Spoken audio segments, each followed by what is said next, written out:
కృష్ణుడు ఆ కంసుడిని పట్టుకుని సింహం ఏనుగుని ఎలా ఎత్తుకుపోతుందో అలా కిందకి ఈడ్చుకొచ్చి శరీరాన్ని సభా మధ్యంలో పారేశారు. తదనంతరం ఉగ్రసేనుడికి పట్టాభిషేకం చేసి దేవకీ వసుదేవుల్ని విడుదల చేసి యజ్ఞోపవీతాలు వేసుకుని ఉపనయన సంస్కారం పొందారు. పాపం అక్కడెక్కడో ఉండిపోయారు. ఆ యశోదాదులు బెంగ పెట్టుకుని ఉన్నారని ఉద్ధవుణ్ణి పంపించారు. అక్కడ భ్రమర గీతలు జరిగాయి. జరాసంధుడు యుద్ధానికి వచ్చాడు. ఎందుకు వచ్చాడో తెలుసా అండి? కంసుడి యొక్క భార్యలు ఇద్దరు జరాసంధుడి కూతుళ్ళు. వీళ్ళు వెళ్లి జరాసంధుడికి మొరబెట్టుకున్నారు, మాకు వైధవ్యం వచ్చింది, కృష్ణుడు సంహరించాడు మా భర్తని. జరాసంధుడికి కోపం వచ్చి అక్షౌహిణీల సైన్యాన్ని తీసుకుని కృష్ణుడి మీదకి యుద్ధానికి వచ్చాడు. కృష్ణుడు అనుకున్నట్ట, నా అవతారం దేనికి వచ్చింది? రాక్షస సంహారానికి కదా, భూభారాన్ని తగ్గించడానికి కదా. నేను వెతుక్కుంటూ వెళ్ళి ప్రతి చెడ్డవాడిని నేను ఎక్కడ చంపుతాను? వీడిని చంపకుండా వదిలేసి వీడు తెచ్చిన వాళ్ళని చంపేస్తుంటే వీడు మళ్ళీ వెళ్ళి పోగేస్తుంటాడు చెడ్డవాళ్ళని. ఎందుకంటే అలాంటి వాడి కనుక అలాంటి వాళ్ళేగా చేరుతారు. Birds of same feather flock together. వీడు వెళ్ళి మళ్ళీ చేరుస్తాడు, చేర్చి మళ్ళీ వస్తుంటాడు, మళ్ళీ వీడిని వదులుతుండడం, వాళ్ళని చంపుతుండడం, మళ్ళీ వీడు వెళ్ళిపోతుంటాడు, మళ్ళీ తీసుకొస్తుంటాడు, మళ్ళీ చంపుతుండడం. ఇలా 17 మాటలు వచ్చాడు. 17 మాటలు అక్షౌహిణీల సైన్యాన్ని కృష్ణుడు చంపాడు. 18వ మాట మళ్ళీ వస్తున్నాడు జరాసంధుడు. వస్తుంటే ఇప్పుడు కృష్ణుడు ఒక చిత్రమైన పని చేశాడు. ఆయన 18వసారి జరాసంధుడు యుద్ధానికి వస్తున్నప్పుడు తన యొక్క పట్టణమైన మధురా నగరాన్ని ముట్టడిస్తే అమాయకులైన గోపాల బాలురు మరణిస్తారని సముద్రాన్ని చోటడిగాడు. నాకు సముద్రంలో ఇంత చోటిస్తే జలదుర్గం కట్టుకుంటాను అని సముద్రుడు చోటిచ్చాడు. ఆనాడు విశ్వకర్మని అడిగి ద్వారకా నగర నిర్మాణం సముద్ర గర్భంలో చేశాడు. ఆనాడు కట్టిన ద్వారక పరమ సత్యం అనడానికి ఈ మధ్య బయటపడినటువంటి అవశేషాలే గుర్తు. ఆ ద్వారకా నగరానికి తన మాయాశక్తితో ఎవరికి ప్రమాదం రాకుండా, ఎవరికి తెలియకుండా అందరినీ ద్వారకకి చేర్చేశాడు. తాను బలరాముడు మాత్రమే మధురలో ఉన్నారు. ఈలోగా నారదుడు బయలుదేరి కాలయవనుడని ఒక ఆయన పెద్ద జడోటి వేసుకుంటాడు, నల్లగా ఉంటాడు. ఆయనకు ఒక వరం ఉంది, యాదవులు ఎవ్వరూ కూడా ఆయన్ని చంపలేరు.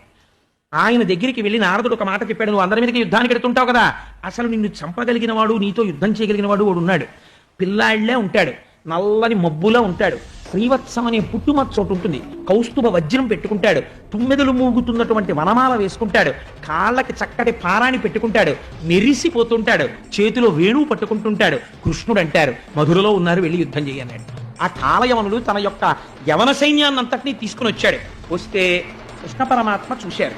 చూసి అందరూ విడిపోయారు కదా ద్వారకకి. ఈ శత్రు సైన్యం అంతా కోట బయట విడిది చేసింది కృష్ణుడితో యుద్ధానికి. మరునాడు ఉదయం కృష్ణుడి సైన్యం అంతా బయటకు వస్తుందని చూస్తున్నారు. ఎవరైనా ఉంటే కదా సైన్యం లోపల, ఎవరు లేడు, బలరాముడు కృష్ణుడు ఉన్నాడు. కృష్ణుడు చాలా నిశ్శబ్దంగా 2 చేతులు వెనక్కి పెట్టుకుని తన సైన్యాన్ని ఇన్స్పెక్షన్ చేసేవాళ్ళ అలా చూస్తూ నడుస్తూ కాలయవనుడి దగ్గరికి వస్తున్నాడు. కాలయవనుడు తెల్లబోయాడు. ఎవరైనా కోటలోంచి ఒక్కడే వస్తున్నాడు, ఎవరైనా అని చూస్తున్నాడు. వాడు తెల్లబోయాడు. చూస్తుంటే ఈయన దగ్గరికి వస్తున్నాడు కృష్ణుడు.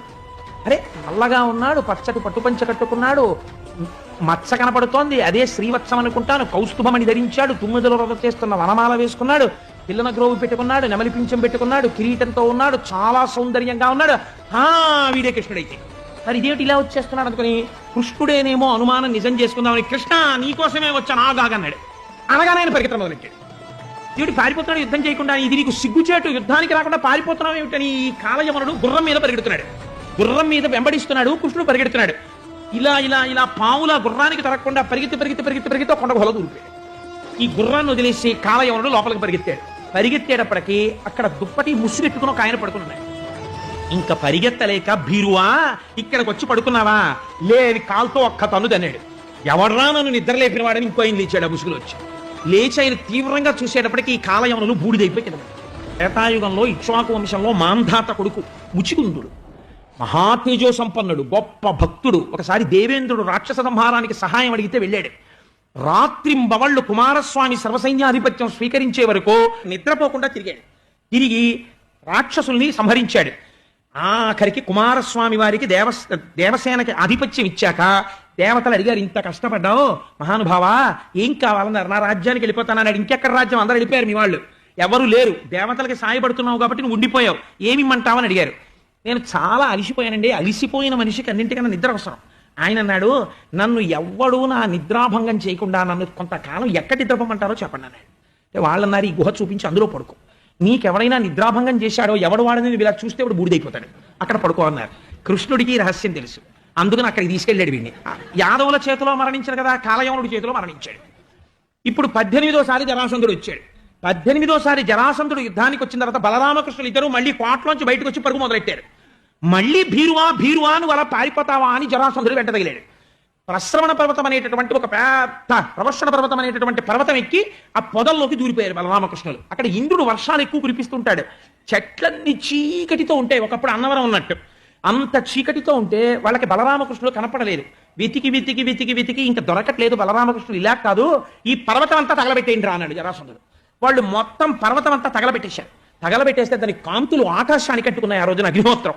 ఈ బలరామకృష్ణులు ఇద్దరూ కూడా నిశ్శబ్దంగా పర్వతం మించి సముద్రంలోకి దూకేసి ఈదుకుంటూ ద్వారకా నగరానికి వెళ్ళిపోయారు. కృష్ణుడు బలరాముడు ఇద్దరు మరణించారనుకుని జరాసంధుడు వెళ్ళిపోయాడు. కృష్ణుడు బలరాముడు క్షేమంగా ఉన్నారు. తదుపరి ఒకనాడు నిండు పేరోలగంలో సభ తీర్చి ఉన్నాడు కృష్ణ పరమాత్మ. సభ తీర్చి ఉండగా ఒక బ్రాహ్మణుడు సభలోకి వచ్చాడు. వచ్చి ఒక మాట చెప్పాడు. అయ్యా, జరాసంధుడనబడేటటువంటి రాజు అనేక మంది రాజుల్ని ఓడించి కారాగారంలో బంధించాడు.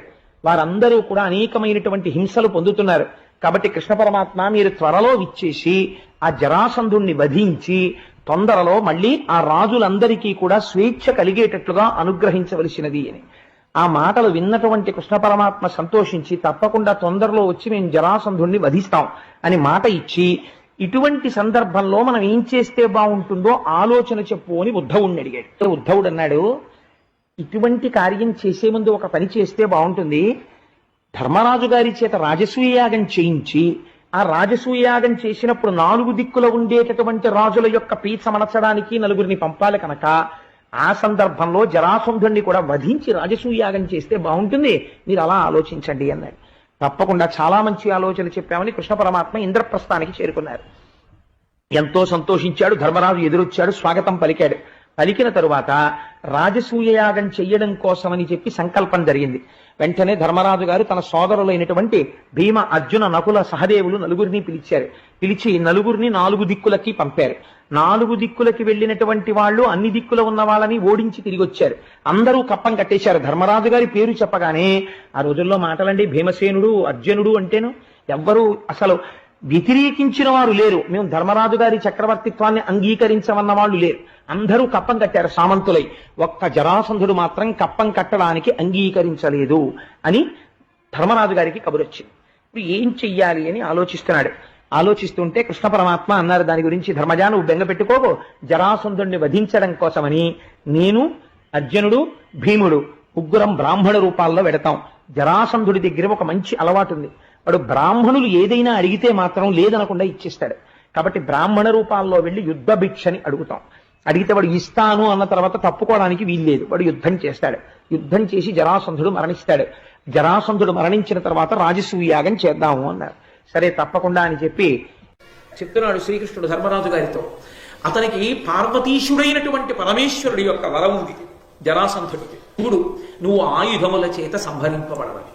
అందుకే అతన్ని చంపడం అర్జునుడికి కూడా సాధ్యం కాదు. అర్జునుడు గాంధీవం పట్టుకుని బాణం వెయ్యాలి. ఆయుధం లేకుండా చంపాలంటే మల్ల యుద్ధంలో చంపేయాలి. మల్ల యుద్ధంలో చంపేయడానికి భీముడు ఒక్కడే చంపగలడు. భీమసేనుడు అంతటి బలవంతుడు, పరమేశ్వరుడికి అంత నమ్మకం. ఆయనకి కుంతీదేవికి అంతే నమ్మకం. ఒళ్ళో పెట్టుకుని ఉండగా పులిస్తే గభాలను వేసి పరిగెత్తింది, కింద పడిపోయాడు ఆయన. పసిపిల్లాడు కింద పడిపోయి ఆ కొండ కింద ఉన్నటువంటి పెద్ద శిల మీద పడ్డాడు. శిల ముగ్గైపోయింది, పిల్లాడు అలాగే ఉన్నాడు. అంతటి మహాబలవంతుడు పుట్టుకతో భీమసేనుడు. కాబట్టి ఈ భీమసేనుడు మల్ల యుద్ధంలో చంపేస్తాడు జరాసంధుడు. కాబట్టి ఈ భీమసేనుడిని తీసుకెళ్తారు. ముగ్గురు కూడా బయలుదేరి ఆ మగధ దేశాన్ని చేరుకున్నారు. చేరుకుని గిరివ్రజపురము, ఆ జరాసంధుడు పరిపాలించేటటువంటి రాజధాని, అక్కడికి వెళ్ళి ఓ కొండ మీద నిలబడి ఆ కొండ శిఖరం మించి చూపిస్తున్నాడు. జరాసంధుడి కోట దగ్గరికి వెళ్ళి బ్రాహ్మణ రూపాల్లో నిలబడితే బయటికి వచ్చాడు. బయటికి వచ్చి మీకు ఏం కావాలని అడిగాడు. అడిగితే మాకు యుద్ధభిక్ష కావాలి అన్నారు. బ్రాహ్మణులైనటువంటి వారి ఏమిటి యుద్ధభిక్ష అడగడం ఏమిటి అని వాడు తేరిపారి చూశాడు. వాడేం తెలివి తక్కువ వాడు కనిపెట్టేశాడు. వచ్చిన వాళ్ళు కృష్ణుడు, అర్జునుడు, భీముడు వచ్చారు. కృష్ణుణ్ణి చూసి వాడు నవ్వి ఒక మాట అన్నాడు. వాడికి మనస్సులో ఏమిటి ఆలోచన, జరాసంధుడి కంటే మృత్యు ఎందుకు వచ్చిందో తెలుసా అండి? జరాసంధుడికి మృత్యువు రావడానికి కారణం 17 మాటలు వాడు కృష్ణ పరమాత్మ మీద దండెత్తాడు. 17 సార్లు కూడా ఓడిపోయాడు. ఎందుకు అంటే నేను మీకు ఒకసారి ప్రసంగంలో చెప్పాను, ఈ దుష్టులందరినీ నేను ఎక్కడ వెతికి చంపుతాను? జరాసంధుడిని వదిలేస్తే వీడు వెళ్ళి దుష్టులందరినీ లాక్కొస్తుంటాడు యుద్ధానికి. ఈశ్వరుడికి వ్యతిరేకంగా ఉండే వాళ్ళని వీడు తీసుకొస్తాడు. వీళ్ళందరినీ చంపి మళ్ళీ వీడిని వదులుతుంటే వీడు మళ్ళీ పట్టుకొస్తుంటాడు. కాబట్టి దుష్టవాద తేలికైపోతుంది అని వదిలేశారు. 18వ మాట మాత్రం కృష్ణ పరమాత్మ ఏమీ తెలియని వాళ్ళ పరిగెత్తుకుంటూ వెళ్ళిపోయి పర్వతం ఎక్కి పర్వతం నుంచి సముద్రంలో దూకి ద్వారకి వెళ్ళిపోయారు. అలా 18వ మాట కృష్ణుడు ఓడిపోయినట్టు నటించాడు. ఆ 18వసారి ఓడిపోయినట్టు నటించడమే ఇప్పుడు జరాసంధుడు చచ్చిపోవడానికి కారణమవుతుంది. ఇప్పుడు చూడండి, వాడన్నాడు 17 సార్లు నేను ఓడిపోయాను అన్నది వాడు మర్చిపోయాడు. 18వసారి కృష్ణుడు పారిపోయాడు అన్నది వాడికి గుర్తుంది. ఇప్పుడు ఆ జరాసంధుడు కృష్ణుడిని చూసి ఎంత మాట అన్నాడో చూడండి. ఏం ఎంతయా, నేను యుద్ధానికి వస్తే పారిపోయిన వాడివి, వాళ్ళేమో నువ్వు నా ఇంటికి వచ్చి యుద్ధ భిక్ష అడుగుతున్నావా? అడగడానికి నీకు సిగ్గు లేకపోవచ్చు, నీతో యుద్ధం చేయడానికి నాకు సిగ్గు ఉండద్దు, పారిపోయిన వాడితో యుద్ధమా? అందుకని నీతో నాకు యుద్ధం ఏమిటయా, నీతో యుద్ధం చేయనన్నాడు. అర్జునుడి కన్నా పెద్దవాడు భీమసేనుడున్నాడు, పైగా వాయుపుత్రుడు. నాతో బలానికి సరిపోతాడు. ధూర్తతనం అంటే ఎలా ఉంటుందో చూడండి. వెంటనే ఒక భూమిని సమతలంగా తయారు చేశారు ఒక చోట మల్ల యుద్ధం చేయడానికి వీలుగా. జరాసంధుడు భీమసేనుడు ఇద్దరు యుద్ధం మొదలెట్టారు.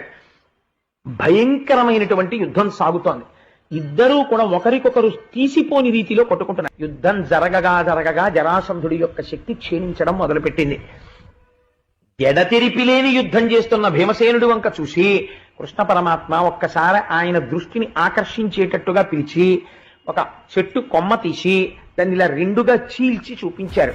ఏదో అటు ఇటు వెయ్యమన్నారు అని అంటారు, కానీ భాగవతంలో అలా లేదు. శరీరాన్ని చీల్చి చంపమని ఉందంటే మామూలుగా యుద్ధం చేస్తే చావడం, అందుచేత నువ్వు ఆయన శరీరాన్ని రెండుగా చీల్చేసేయి అని చెప్పారు.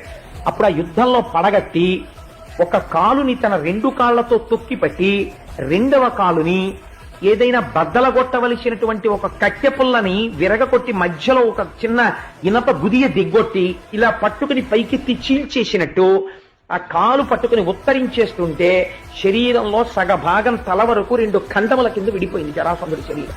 విడిపోయి అటు ఇటు విసిరేశాడు. ఆ రోజున జరాసంధుడు మరణించాడు. మరణించిన తర్వాత అక్కడ ఉన్న రాజులందరినీ విడిపించారు. తర్వాత జరాసంధుడు కూడా మరణించాడని ఆయన దగ్గర ఉన్నటువంటి ధనకనక వస్తువాహనాల్ని పట్టుకుని ఇంద్రప్రస్థానికి చేరు